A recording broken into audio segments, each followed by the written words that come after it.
And welcome to a special episode of Writing Through the Unknown. I'm your host, Michael, and today's guest is a very special guest who I've had the privilege of talking with for quite a while and following her along. And I know she needs no introduction, but couldn't really do it justice even if I wanted to try. So I'm going to turn it over to introduce herself, the one, the only, so amazing, so knowledgeable, Laura Eisenhower.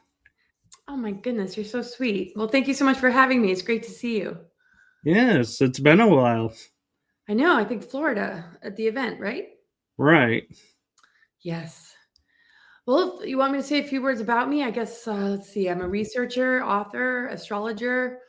I've been a public speaker since 2010. I like to delve into, the exopolitics, galactic history, and the planetary grid network, and the dark technologies that have impacted our ability to fully remember ourselves, and also different events that took place that was all a part of this experience in this kind of earth that we're on, and how that relates to the Sophia energy, our divine blueprint.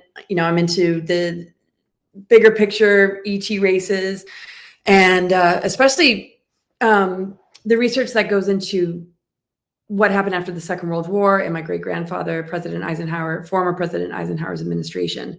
But one of my great passions is understanding the junk DNA and what it's really made of, and how that corresponds to all these other things I've been talking about. That's really cool. And one question I'm sure you get asked a lot, but I'm curious the answer is, what is your opinion of the Christos Sophia? What does it mean for humanity, and is it part of our awakening? Yeah, it absolutely is a part of our awakening. It's what I would call, and many others, like our divine blueprint, our true 12-strand and beyond capability, what we all hold inside, what we all carry. When I say inside, I just mean like soul memory level, pre-fall, before Anunnaki, before galactic wars. Just that divine inheritance that comes from true source, right? Mother, father, the Christ Sophia, the two that emerge from the source field, and all that emerged from there is like the offspring. But when you start to have fallen groups in this free will kind of experiment and experience, then all of a sudden hybridization, manipulation of incarnate consciousness, and all sorts of, different events that have taken place, throughout our galactic history that have made it very, very difficult to hold that or remember that or reconnect with it, particularly after Tiamat exploded, which became the asteroid belt. So when, there's trauma in the land that is held in the planetary grid network here on this earth, those fractures or those trauma imprints connected to what came before, with this planet exploding and this kind of Lyran wars that stepped down into the Orion wars, and the reasons that things got so bad that a planetary body like Tiamat would actually explode. Also Maldek. I mean, when we drop down into this lower harmonic universe, the land and the planetary grids hold the fracture and traumas of what came before, because it's in its memory banks, with what happened. And portions of that Tiamat body are in the earth. Part of it became earth and the other part Maldek, and then that exploded. So that macro to the micro shows how much disruption actually took place that made it very difficult to hold the integration of polarity of the masculine and feminine. The planetary grids that had that trauma imprint was leveraged by invader groups to begin to install dark reversal technology to put it in reversal, so that we would be born generation after generation with more amnesia and more forgetfulness of our true origins. And Anunnaki played a big part. The Nephilim reversal grid and the Niberian dyadic crystal grids that literally harvest and siphon energy and stream programs through the pillars of society in order to keep us in this dependency bond with this inverted system that wants us to be in duality, really wants the masculine and feminine to not be in balance. So we see patriarchy, we see the exiled divine feminine, we see the wounded divine masculine, and these different personas and programs that have been, cast upon us that make us forget what's truly inside. Everything is from out there and what we take in. Social engineering, being groomed, being manipulated, and then trauma loops that never get resolved that are passed down generation to generation. So it's not something that just comes natural when we're babies, when we're really little in our purity. Yes. But boom, the minute we land here, everything is trying to keep us from that inner knowing. We look at Christ outside of us. We look at everything outside of us. So that's what it means to me, is that remembrance and knowing that we all have that. And part of the deprogramming is to, take away these distortions, collapse these inversions, or dismantle them. And in doing that, we dismantle the dark weaponry and the deep state and everything they're trying to do to harvest and siphon our energies to engineer this artificial timeline and false trajectory into some kind of new world order. So that reclamation and remembrance is everything. And it comes from, a lot of self-honesty and a lot of events in our lives that we manifest to shake us up and help us to come back into that remembrance, which is definitely hard for some people because it's captured by outer solutions or projections that keep a person even more dependent on the system rather than self-discovery. And in self-discovery, that's when it really comes alive. Not everybody's going to name it, oh, my Christ Sophia is lighting up, but it's really an authentic vibration and frequency that brings the body a lot of peace, a lot of balance, and a lot of joy, because that's what our physical body wants. It wants our truth, not these overlays, not these projections, not these inversions or programs. So. Thank you. And that makes a lot of sense. And you actually triggered a thought in my head mentioning Tiamat, because I remember the story of with the Sumerians at Nibiru. It's the 10th planet that's coming. But if Tiamat was here before it was destroyed, that would make Pluto the 10th planet, which would be Nibiru to them. And it got downgraded from a planet, and that's the only planet that's been downgraded. So it got me wondering, did we mislabel Pluto? Is that really the home of, and we just are turning a blind eye and not thinking about it? Yeah, well, good question. I mean, there's just, a lot. I mean, Pluto is a really powerful planet connected to death, rebirth, alchemy, transformation, going into the underworlds and correcting inversion and distortion and reclaiming that creative cauldron in order to, alchemize, transform, and give birth to new realities. It connects with our reproductive organs and lower chakras, sexual centers, Kundalini. So it's the whole Nibiru thing. And the amount of planets that came in after the fall or the collapsing of the Tara system and the Tiamat explosion, how many more planets came into the picture, including Nibiru? That I guess, what is it, 360,000 year orbit, some say? I've heard it was already kind of partly destroyed and it's not returning. I don't know. To me, that's like the Anunnaki return that I don't think is going to be as successful as it's really about this divine blueprint returning. And that could be a part of it, but it has to bridge us back and not be the gatekeeper anymore if it's going to have any influence at all. And it's up to us to discern. So I don't know if that kind of connects to what you're saying, but it does. And it actually kind of links to the next question I was thinking about. And that is you like to talk about our galactic history. And as we're relearning our divine blueprint, it begs the question, why has our galactic history been hidden from us? What possibly could be the threat?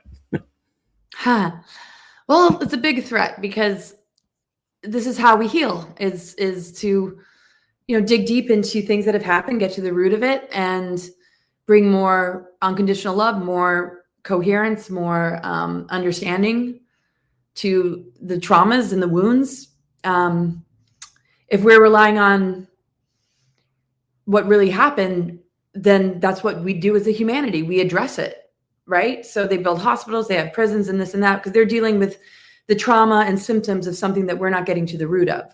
Dysfunction, broken families and troubled children, people that have been influenced by the television, people that come in from past lives with, unresolved behavior patterns, ancestral patterns that haven't been resolved, and then you've got the cabal and the 13 families and the offshoots of all of that and the darkness that comes with that, and how that has become the underbelly of so many industries and institutions like Hollywood. And so we're in the symptomatic, and look outside of yourself and go on pharmaceuticals or go to this shrink but we're still not getting to the root.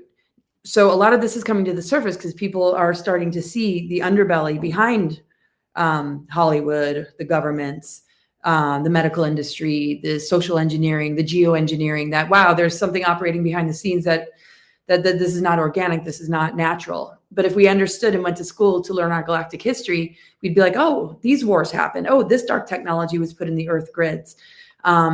Here's the social engineering agenda that works in unison with these powerful dark weapons in order to harvest and siphon the energy of distortion and compliance and consent and all these addictions that we don't realize maybe are addictions. And also the punishment and reward system, people just wanting that pat on the back and that good paycheck. We're not addressing anything on a root level. So if we were to know that, we would be able to find careers, and we'd be in touch with our soul calling, which remembers that, which was there. We'd be addressing it. People would be doing a lot more of what we're seeing today, but a long time ago, right?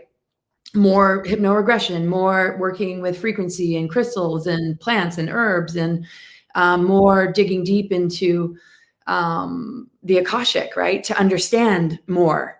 There'd be more awareness of, what this earth needs in order for it to, regenerate. And the beauty is it's happening anyway. We're kept from it to keep us in this dependency bond. But because the soul and the higher intelligence, it comes through so many individuals, and the grid workers are here, and this ascension window is so powerful. The planetary alignments hold the intelligence of the cosmic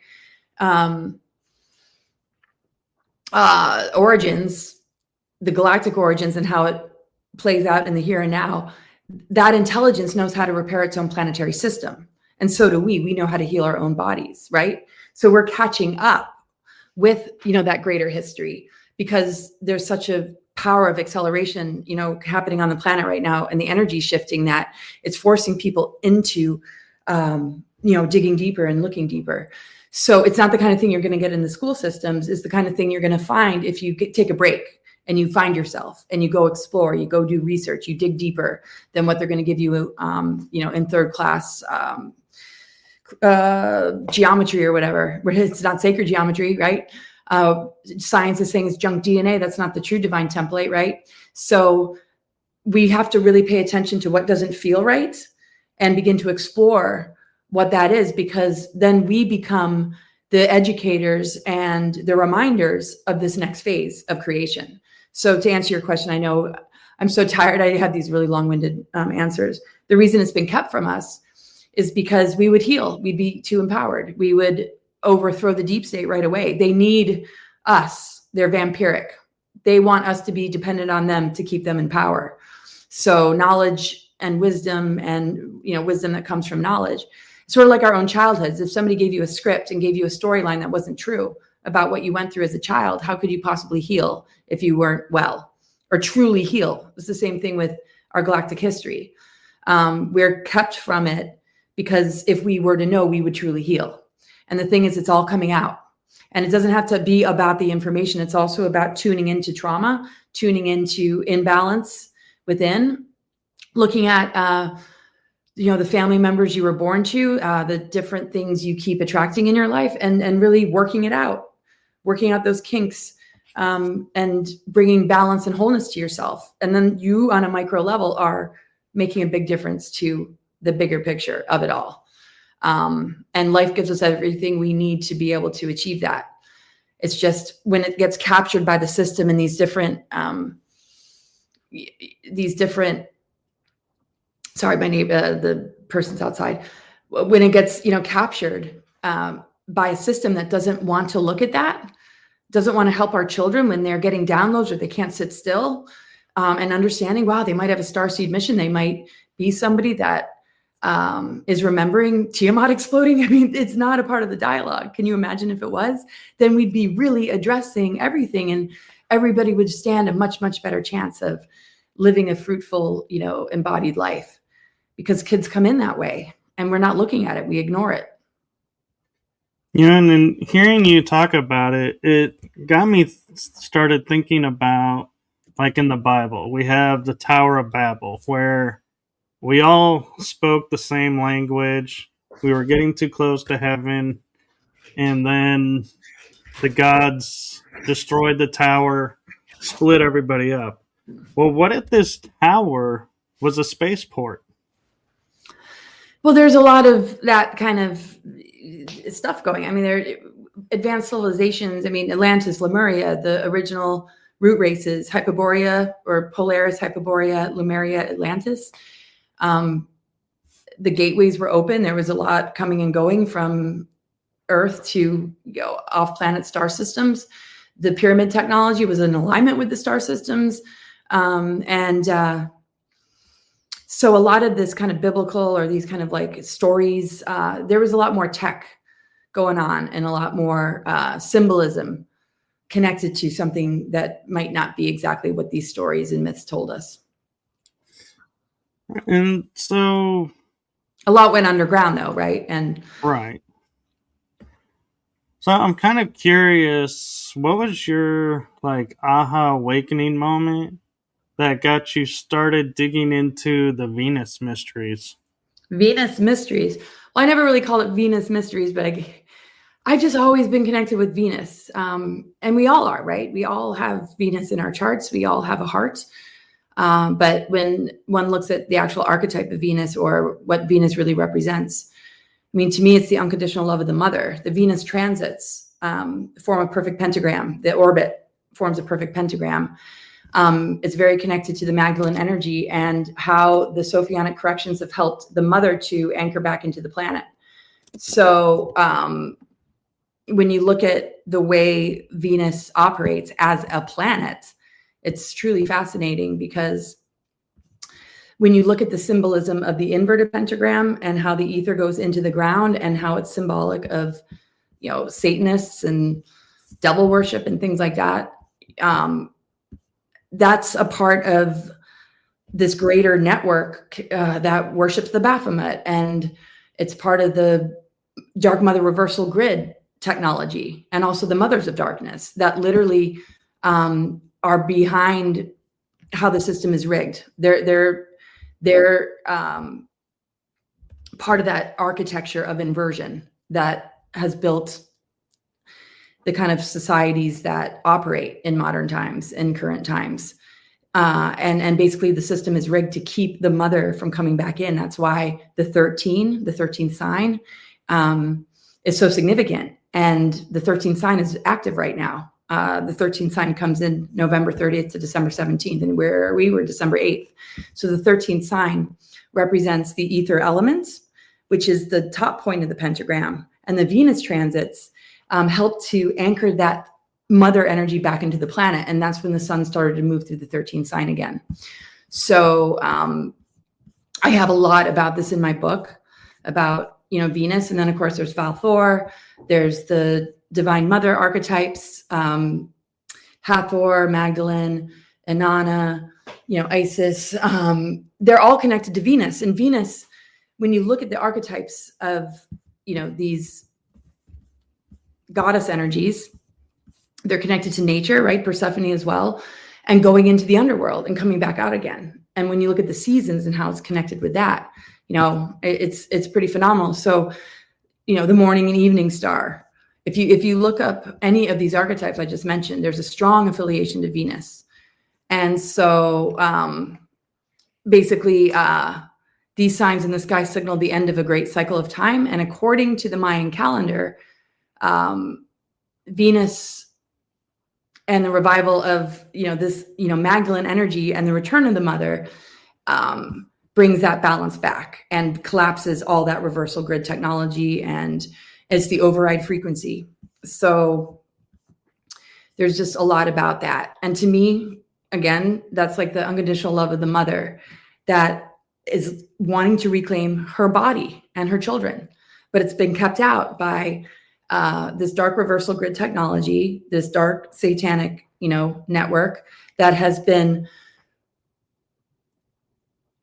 entrapping the Akamoth aspect of the Sophionic energy that got yanked into matter, particularly after Tiamat's fall.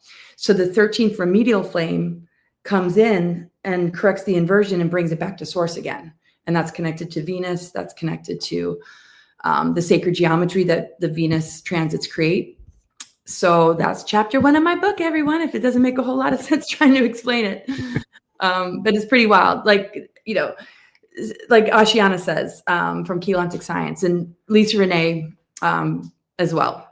The earth is indeed a living entity upon whose back and within whose heart you all presently reside.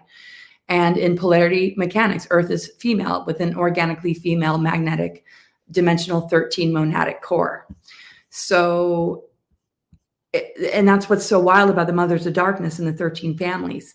And all this inversion has literally rigged the system to keep that energy from returning. That is their greatest fear. And the fact that the mother energy has returned to reclaim her body means no new world order. It's not possible, a new world order or any of these. That's why when we see the psyops and false flags, they're falling apart. They can't take hold. The actual dark technology and that reversal grid technology has been removed and dismantled. And it's not through digging it out with your hands or with a shovel. It's through being the override frequency, holding the higher frequency, holding the sacred union energies, allowing grief and trauma to move through your body and release it. You literally collapse control grids through overriding the social engineering and all the things that have kept us as engineered humans, as socially engineered humans. Right. And that's how we also dismantle the geoengineering. We are way more powerful than we can imagine in taking down the dark technology, but it has to come from within. I just realized, as you were describing Venus and how it's, we think, Roman goddess of love, how it's the mother. I started, realizing, what is the one thing that NASA and science is pushing us to do? Venus and Mars. We have love, we have war. It's like we have the two energies that oppose, that are here in existence on this planet, that we're constantly going between. And so, do you think that's the real reason why the NASA is saying, we need to go to Venus, we need to go to Mars? Is not that they're the closest planets that they want to tell us, but it's the energies that are there on those planets. I don't know. I don't know much about, I was recruited to go to Mars. I know there's Mars colonies and Venusians that live underground in Balthor, and lots of Venusians at the conference I'm going to be at that focuses a lot on Venus, and a lot of people that have a strong connection, right? In their hearts. Somebody just wrote that they have Venus in the 8th house, which is a really powerful placement. And when I, name the archetypes, that's not really the source field, right? The source field is like Ein Sof, right? These are emanations of the mother, of walking the path, archetypes we all carry within ourselves. Same with the masculine, the Christos, right? But we have the masculine and feminine within us, the electric magnetic, the Christos Sophia. It's a relationship. It's an integration of polarity that begins to dissolve the seals and fences that have been placed in our DNA. And that's a whole nother story or like explanation that, a lot of listeners and maybe you are, already familiar with. So the energies of Venus and Mars and every planet has a lower octave and a higher octave. So I do presentations about the weaponization of the zodiac and how a lot of different tactics are being used to keep us in the shadow expression without moving through the shadow work. So Aries, Mars can be warlike, very aggressive, very me, just kind of like out for themselves. But it's also the planet of, willpower and divine identity, right? So Venus, the planet of love, can have its lower octave and its higher octave, unconditional love. But the thing is, they're meant to work together. Mars benefits from the love of Venus. Venus benefits from the warrior energy of Mars. They're opposite each other in the chart, in the zodiac. You've got Aries, Mars, the first house. Opposite, you have Libra, Venus. They're directly opposite. So the nodes, if somebody's born with a south node Aries, first house, or just Aries sign, north node Libra, their soul work in this lifetime is to go from Aries and to integrate the Libra and the Venus, right? So they're meant to be married and more in union, and it's very symbolic, and it's about what's within us. Our solar plexus doesn't do well when it acts alone. It needs to be the power of love. It needs to be the power that comes through from the heart, and vice versa, right? So Venus, when it's in action, it's a prayer in action. It's the love of pursuing what you're passionate about that has that willpower, right? So they work really well together, because Mars, when it's compartmentalized and it's lacking heart, can be really aggressive and abusive and a warmonger. Venus without Mars, sometimes it doesn't take enough action. And I mean, I don't know, every chart is different, but NASA and just the way that the planetary energies can be worked with sometimes, with bases on Mars, lunar bases, and the Saturn moon matrix, and the reversal grids on the planet Earth. That's all to influence the way we relate to these energies. These planets connect to our organs, right? Saturn is the law of structure. It rules the skeletal system. Mars rules, the head, also the solar plexus, the heart chakra, Libra, right? So if we're caught in the inversions, our health suffers. The way we relate to each other suffers.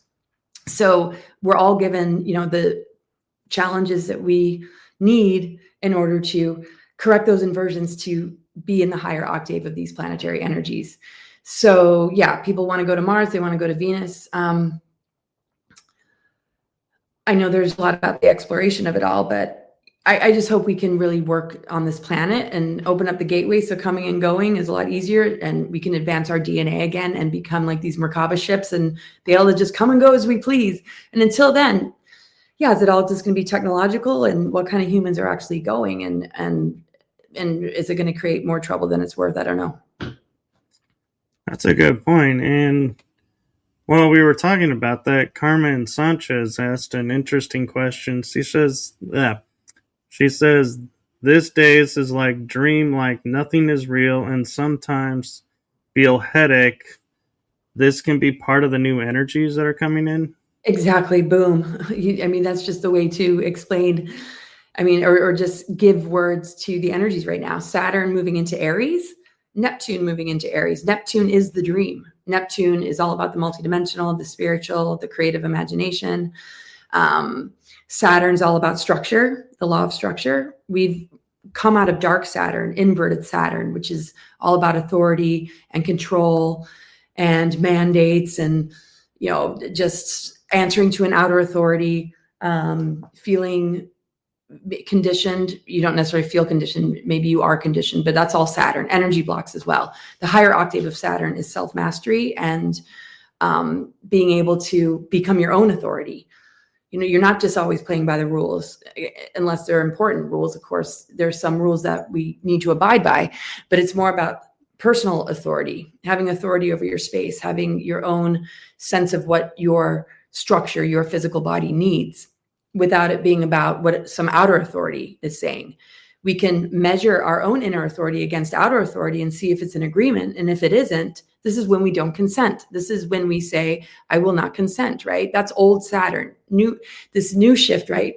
Saturn in Aries, Neptune in Aries is the embodiment of the divine human, where it is a dream. And we're the scriptwriters of this dream. We're working with the law of structure, and we're moving out of inverted Saturn into the higher octave, self-mastery. In Aries, it means that we're embodying more of our divine human nature, but the weaponized inverted one that they want to kind of pull us into, even though the deep state and all this is crumbling, is being lost in the illusion, being easily thrown into, just feeling super confused and being caught in deception because of what the news is telling you. Only seeing the timeline based on what you're seeing outside of you, not being an empowered person that is actually creating your future. So people are still caught in that because they don't know what to do with, the possibility of having this level of freedom. Like, I can create my own future. It's like they want somebody to do it for them. They want to plug into something other than themselves. So it might take them a little bit longer, but and I think the headaches definitely come with Aries. Aries rules the head. Saturn, constriction, right? But it's constriction that we can begin to understand because it can become a boundary. What is constricting you? Is it something that you read? Is it somebody in your life? Is it something you watched in the news? Well, that discomfort that Saturn can bring can become a boundary. Like, I don't want that in my life. And then, Saturn's a boundary. That's part of moving into the self-mastery, is that, do you want to open the door? Or you want to close the door? Having more personal authority. I want this person in my life. I want this commitment. I'm devoted. Or allowing something in and just agreeing to it because somebody's making you do it and you think you have no choice. So I have an interesting question for you with astrology and the planets. And I just started thinking about this because we were originally a 13-month system that got changed to a 12-month system. So astrology-wise, would that mean then there's 13 signs, but we dropped one to keep going with the system? And as everything's related to the planets, does that mean we were originally 13 planets? Not originally. The 13 only comes in when a system is so broken and so caught in inversion that it has to act as the remedial flame. Otherwise, it's like part of the 0-point unified field. It just is a tone that kind of sits in a position, like if you see the tree of life, like in the Ein Sof, right? And then you got the 12 strand, you got the 12 spheres, you got the 12 stargates, and it kind of acts as the stabilizing tone, right? So if you look at 12 gates, like 12 tones, that became 12 flames that are carrying a trauma imprint from exploded planets from before that got put in reversal grid technology inversion. The 13 flame, the 13 sign, which is actually ruled by Chiron, the wounded healer, needed to come in order to braid and restore and bring back the 12 into alignment again. But yeah, as far as like 13 planets and the 13 moon calendar, I mean, it's all connected. The 13 moon calendar, the 13 sign though, that sits between Scorpio and Sagittarius overlays right on top, right? And it becomes the part of the laws of alchemy. We go from Scorpio into that underworld, into the transformation cycle, into that depth, right? And we move through this field of alchemy, where it's possible to rapidly heal, to just accelerate our journey and our growth in extreme ways. It's the sign that literally dissolves how dark Saturn has bound a lot of people into compliancy and dependency. And it just takes us through this passage, which is why this was prophesized as a powerful window period. The Mayans understood this. The sun started to move through the 13th sign in 2010. The significant date of the Mayan calendar was, 2012, and yes, Magdalene represents the 13. She was the 13th apostle. So when that energy fell into distortion and they tried to wipe her out and who she truly was, that it's all connected to the Venus transits in the 13th sign and the return of the mother. So she's like the daughter principle that reconnects to the mother, right? So the journey of the Magdalene and the archetype of the divine feminine that we all carry, we don't have to name it, but it's an archetype we all carry, goes into those underworlds, moves into that inversion in order to correct it, in order to alchemize it. So we're all connected with it. We all have access to the 13th sign. And look at it. When I do presentations, I connect it to the DNA strands. I connect it to the planetary grid network, because everything's connected, right? The 13 as the remedial flame connects us back to the 0-point unified field and collapses the deep state. and corrects the inversions. So again, the remedial flame comes in when things have gotten so bad that it has to intervene. Sorry, everybody, if I'm not expressing well. I've got a very, very sick father right now. Okay, but does that kind of make sense? It does, actually, and it cleared it up for me. And one thing that I know you talk about a lot on, but I'm not sure if you talked about it in this way, is, you talk about like the roles that the ETs are playing in space to help us, but do they play a role on our actual planet? Yeah, well, I mean, we've always been multidimensional beings, whether we remember it or not. I mean, that's the only thing that separates people from it is lack of remembrance and the inability to want to see it. I mean, it's there. It's always been there. When we look at dormant DNA, what is that dormant DNA? Well, it connects us to a much, much larger picture, our multidimensional self that has had experiences in other star systems. Beginning with the Guardian founder races in Lyra and Orion and Tara. And, so ETs have been interacting with our planet for a long time. We were more advanced humans that if we looked at would maybe call them ETs or benevolent ETs. This Earth held a much, much different energy than it does today. And the pyramid technology was connected to the star systems. And there was, ships and beings coming and going. And then, after certain cataclysmic events happened, particularly the final fall of Atlantis, I mean, everything really went underground or it left. And here we are as humans, and we're dealing with, ETs like Anunnaki, Dracos, Greys, some Nordics that were all a part of this reversal grid network, putting this, kind of technology in place. So, and its purpose was to keep us, very, very dumbed down. And at the same time, benevolent beings put seals in our DNA so that we wouldn't be able to just go back to higher earth energies and recontaminate it or cause destruction because it had already been destroyed. There had to be a lot of repair work. Some ET species went extinct. And remember, they are us, like the aquafarians, right? We don't want to look at them as separate. We want to look at it as we used to be able to inhabit those kind of bodies. If we were more negatively oriented, we might have been captured by something that bioengineered us to become grays, to become like EBEs, to lose our reproductive capacities, and to, and that's what a lot of the transhumanism agenda is all about. And we've seen this in other star systems and in different phases of our galactic history, that humans can become grays, and humans have been benevolent higher ET beings. Here we are in our human vessel with a lot of dormant DNA. So if that was to be all switched on, then what are we, ETs again? But the thing is, we're on Earth, so we're Earth-based, right? But we don't have to be bound to the Earth. This is the thing with like Prison Planet going away. Sure, we can come to Earth. It'll be like Grand Central Station of the cosmos because it already has an affinity with all these star systems, and it's housed so many different races and so much diversity. But the difference is going to be we're not bound here. Right? So we break that reincarnation loop when we deprogram. The only reason we come back in is because we're still hooked into some kind of programming that keeps our soul bound. But we're not victims. We simply have to do the work to know the difference between our authentic true self and what has been engineered or imposed on us or indoctrinated into us. And that's what sets us free. So that is the ascension path. Whether we see it in 2 years, like this planet's all of a sudden like looking way, way different.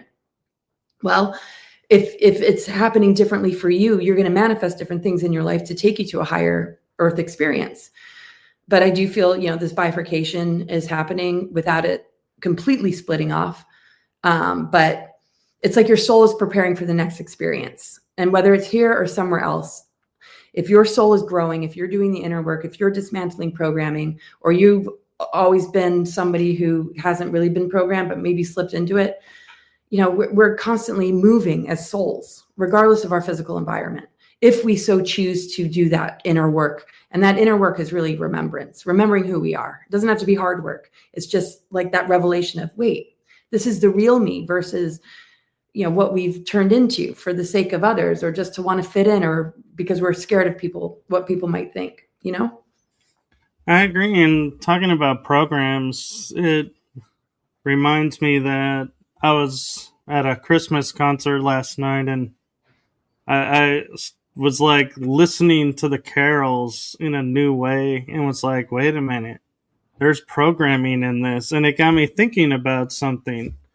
And it ties into you and I in Florida. We were talking about the knights and King Arthur, how they're attached to the zodiac, and they could be star beings or hybrids here on Earth. And then I started thinking about, our stories of the angels and the archangels. And I'm like, are they hybrids because they're the messengers? They're the ones that's relating to humans where the gods can't. So does that make the archangels really like hybrids that are operating on this planet? Well, I mean, they're like messengers, and I mean, there's fallen angels, there's archangels, there's archdemons, archon. Yeah, I mean, there's humans that are angels that have been angels, they're spirit guides in the past, right? Some people perceive things that other people don't. Hybrids, well, souls can be hybrids in a way, like demigods or half this, half that, and I mean, that goes into a whole, lot of stuff. But I mean, our ancient origins, pre-fall, right? Before galactic wars, before distortion, before Anunnaki, that's what, brings everything back home again. And messengers and guides and angels, are part of helping us with that. And sometimes we take time off of being human to go back into those places or those angelic forms or those higher ET forms. But our consciousness and intelligence and our soul memory can still have a connection with that. The limitations of the physical density, though, are able to alter and shift and change and advance, but it's not going to happen overnight, right? We're not going to just wake up in a Merkaba avatar angel body if we came into this density, but we can still hold the soul codes, the memory, the connection, the communication, the alignment from our higher self. And that's what changes physical matter. That is what collapses the control grids, because we're anchoring in that energy and we're clearing out, where trauma and, dark rituals have kept the earth in a trauma loop as well. So, when we connect into that and bring that in, it collapses all of this. And this is what's been happening. And some people can put terminology behind it and talk about it. Other people just are doing it, maybe can't even explain what they're doing. I do my best to try and put it into words, but that's what so many souls have been doing. It's incredible. And it comes in the form of downloads. It comes in just these inner knowingnesses. I mean, that's our intuition, right? So that's why we have to honor our anxiety, anger, and depression and give it a voice, because it's our guide. It's telling us exactly who we are and what we need to do with our life. And we're so used to shutting it up, judging it, or wanting to medicate it or make it go away, when it's very, very important to give it the attention and voice it deserves. Then we're raising our vibration, because we're not being held down by symptoms we can't explain or reactions to life that other people might not understand. It's just so important, because this is not something that we find outside of ourselves. This is something we give permission to awaken from within, because it's already in there. We just have to remember. And all the weird physical symptoms and everything that feels off is part of the process of discovery. But we tend to fear it and think something's wrong with us, but it's the opposite. Something's wrong with the system that's keeping us from really pulling this forward or bringing it back into embodiment. And so Jasmine Hart 1481 has an interesting question for you. Outside of having a deep sense within, how does one know if they are an angel? And I kind of want to piggyback on that and say, how do we know it's not a false angel? What's the best way to know the difference? Well, I think if you were a fallen angel, you wouldn't probably even ask this question, because the fallen angelic energies are very much about false light, very much about domination. It's lost its angelicness. It's not in direct connect with source. So the fallen angels are connected to harvesting and siphoning human life force and energy because they don't have that direct connect anymore. So I'm not saying, Lucifer, I see Lucifer more as a principle, more as like a construct, more as a soul group, not just one individual or one being, right? And so fallen angelics tend to energy vampire off of other people. They have narcissistic tendencies. They have a lot of, kind of inner self-importance, but it's starting to create a lot of issues for them because it's not sustainable. It's not regenerative. It's not connected to unconditional love. It's not connected to benevolence. So people can have fallen angelic tendencies like negative ego, but if they were to begin to correct that or notice that, then the true angelic nature would emerge. So people that don't have that negative ego that they're caught in are very angelic. People that are loving, that love animals, that love nature, that love children, that, or at least are guardians and protectors, or have that instinct to want to protect if they saw anything being harmed or in danger. People that have compassion and care about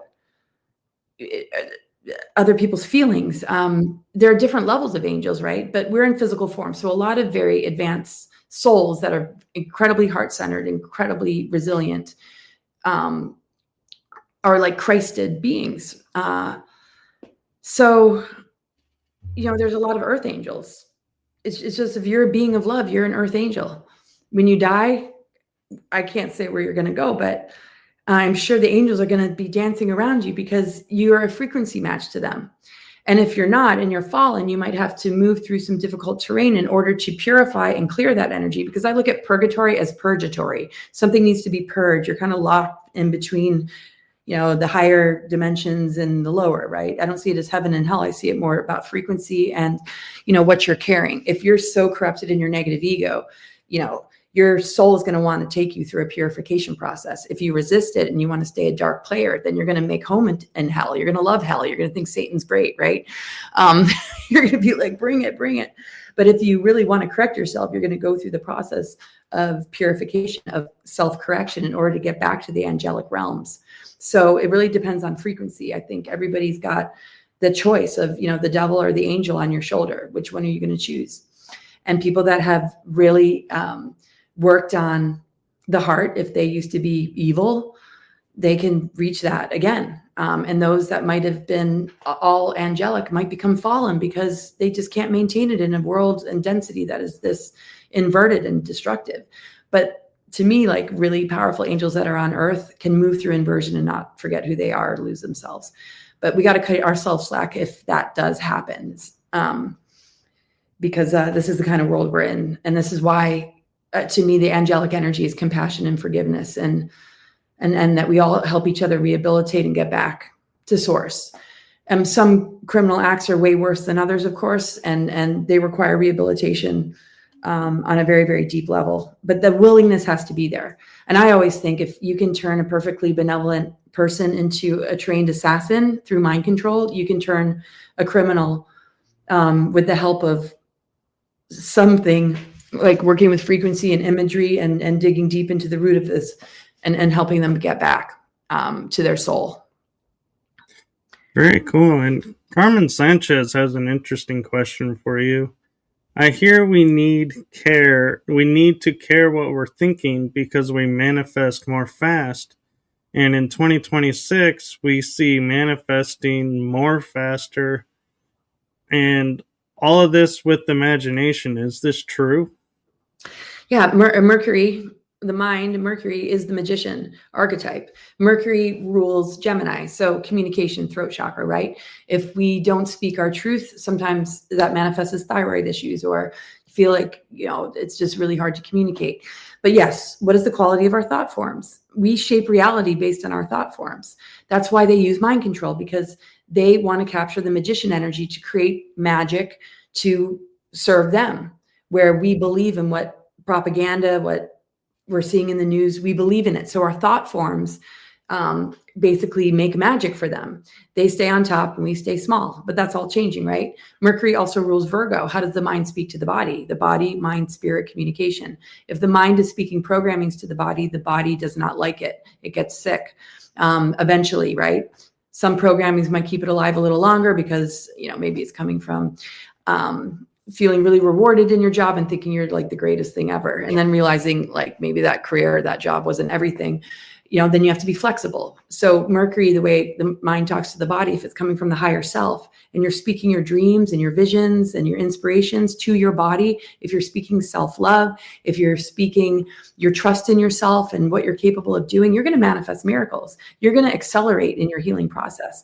You're going to manifest your dreams and visions into reality. But if it's caught in I can't do that, or that's impossible, or it's a negative frame of mind, or, it's hatred and toxic, that's going to really mess up your world because you're the magician of your reality. And you got to ask yourself, how much is that energy being taken from you and used by others? Look at all the talent and skills that, people grow up with that the system wants to leverage. But here's a paycheck to make you feel better. And then all of a sudden, next thing you know, they're making you consent to what we saw in 2020 and all this crap that we had to go through. That was a very pivotal time of people being like, hey, I don't need your consent. And that redirect can be daunting, but you're the magician. You're the writer of your reality. I lived on the road so many times. I had no money at all. I had nothing. If my thought forms were like, you're screwed, or, your mom's really mad at you because you're not living this better life she wanted, it would just get darker and darker. But when I was thinking in my head, I'm abundant, I'm in the now, I've got everything in front of me, and I changed my thoughts, I would find money on the ground, I would meet cool people, and it just took that simple shift of thought that made all the difference in the world. And that I saw the magician like nobody's business. And then I got into astrology. I'm like, aha. I'd always kind of delved in it, but that was a great question, though. It's so, yeah.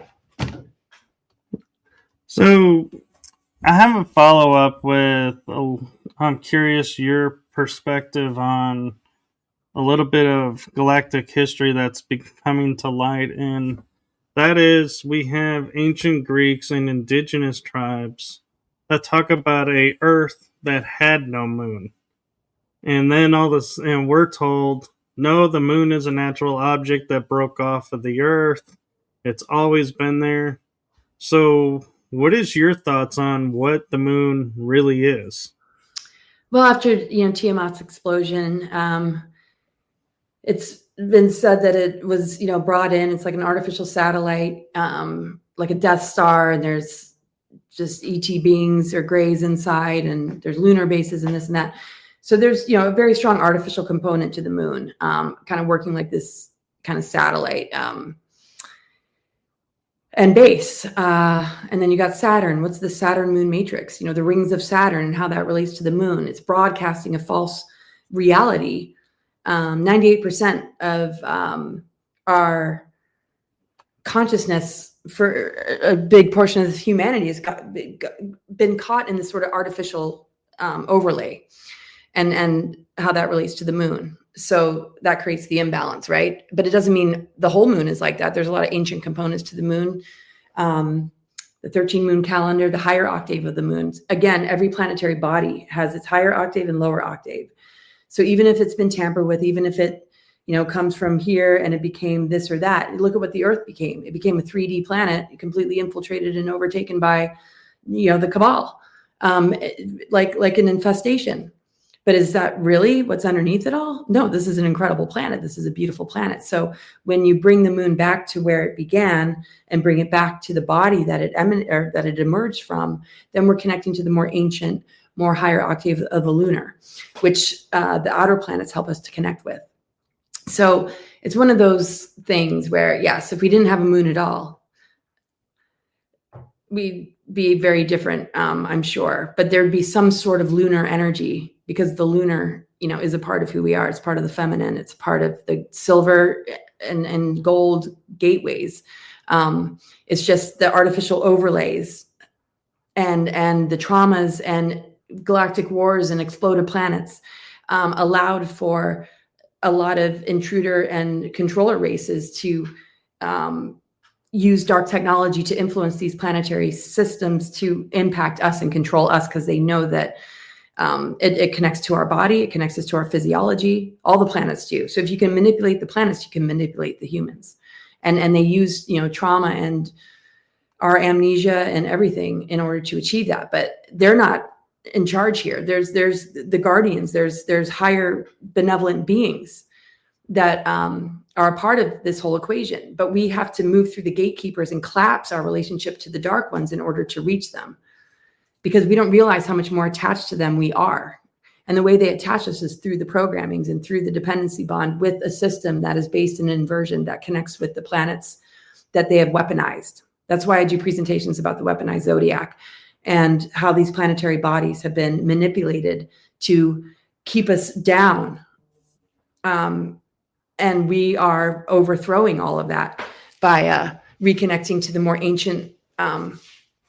It's like sort of saying, if you have an artificial arm, you still have an arm, you still have the energy field of an arm, you still have past life memories of when you actually had a real arm, I mean, that's a bad example, but I'm just saying, like, there is an ancient template of all of this that we can connect with, which exists within us. And when we embody it, we collapse the weaponization of the planets and the signs and the planetary grid. And I know we're getting close to the hour, but if you could, I have one question that I'm very curious your thought of, and I don't know if you can answer it in a few minutes. But that is, we're focused on first contact being with the ETs out in the solar system. But do you think our actual first contact will be inner Earth? Could very well be. I mean, people are having first contact all the time. For some people, they'll be like, first contact, I've been contacted since I was a kid, or I've been contacted for many lifetimes. But yeah, on the bigger picture, world stage kind of level. Is her name Jordan? Jordan Shea. On a bigger picture, level, I don't think we're all going to have the same experiences. I think the government's disclosure is really about this first contact, landing on the White House lawn and this and that. We've already had UFOs flying over the Capitol. We've already had the LA, the UFOs, the battle in Los Angeles, right? There's already been Roswell crashes and numerous downed crashes of UFO craft. There's already underground bases, and Eisenhower talked to Val Thor and ordered an invasion of the Dulce underground military base, and ETs were there. I don't understand this first contact. We've been contacted for so long. We've been dealing with ETs, positive and negative, for a really long time. So, but I know what you mean about the first contact. Yeah, it's the one that will awaken the sleeping masses, the ones that will see it like that. They don't have this bigger picture information like you and I do, and your listeners and a lot of people we know. They haven't been a part of this dialogue. So how manipulated is that going to be, and who is it going to be? That's the question. And fortunately, there's enough of us that have researched and worked in this field, and enough people that have come forward with their contact experiences and their abductee experiences that will be able to be a part of this larger conversation to keep it in check. Just like conspiracy theorists and architects and engineers for 9/11 kept all that in check. So there's enough informed and intelligent people on the planet to help the masses discern what this first contact really is. Is it blue beam? What is it? As far as like what I would consider to be the best kind of first contact would be like the guardians and some of the more benevolent ones. And that's there. The veil is thinning. We're going to see a lot more than we can imagine, but can we get through that first contact kind of scenario first? Because the ones that are really here to dupe us don't want us to see what's on the other side of the veil, which they've been trying to keep us from for a really long time. It's just they don't directly intervene. Val Thor was rogue. A lot of benevolent beings more have like personal contacts when it comes to bigger picture, like showing up for everyone. We got to get through this next phase before the veil is fully lifted and it's more visible. Right now, we have to move through a potential layer of deception, which I don't think is going to be as bad as some people have predicted. And I think it's going to be a mixed bag, because with every positive event, there's always a psyops that wants to cover up so we don't experience the real deal. But that's all collapsing. I mean, I think we're way further ahead than we have been, and we've come way further than they ever expected us to. That's good to hear, and that puts a lot of hope into the world, which I think we need. And since we are out of time, do you want to share where people can find your book that we've been talking about? Yeah, so it's called Awakening the Truth Frequency, and I got to put it back on my website because this other website I'm not using, and that's where my book was.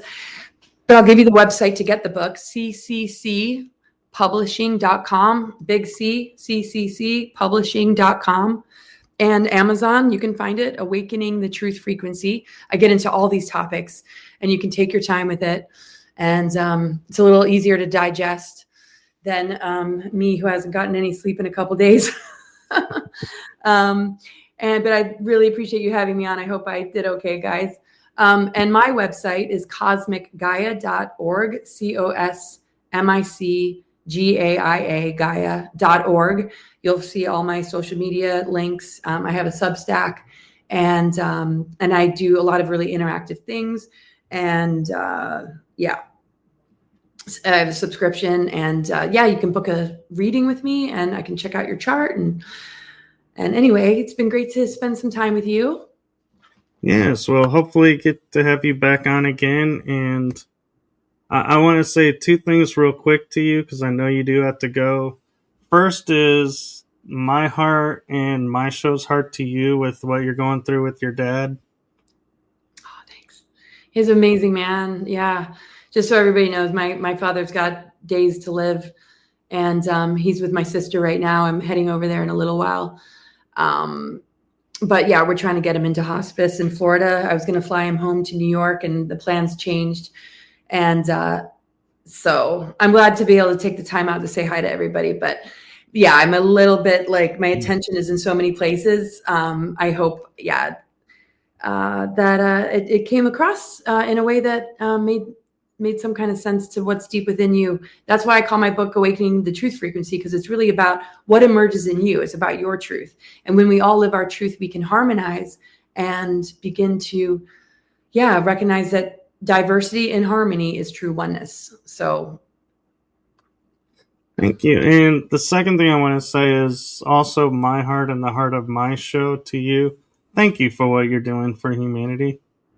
Oh, thank you so much. Thank you as well, Michael. It's been so wonderful to get to know you. I appreciate all that you do. And I appreciate your feedback, Jordan, and everybody who was able to tune in, and you too, Carmen, and your comments. And my Substack thing, I'm actually doing a Q&A tonight. You can find my Substack link on my website, cosmicgaia.org. So I'm going to make it more interactive, but I write a lot of articles there and things you can really take your time with. So much love, you guys.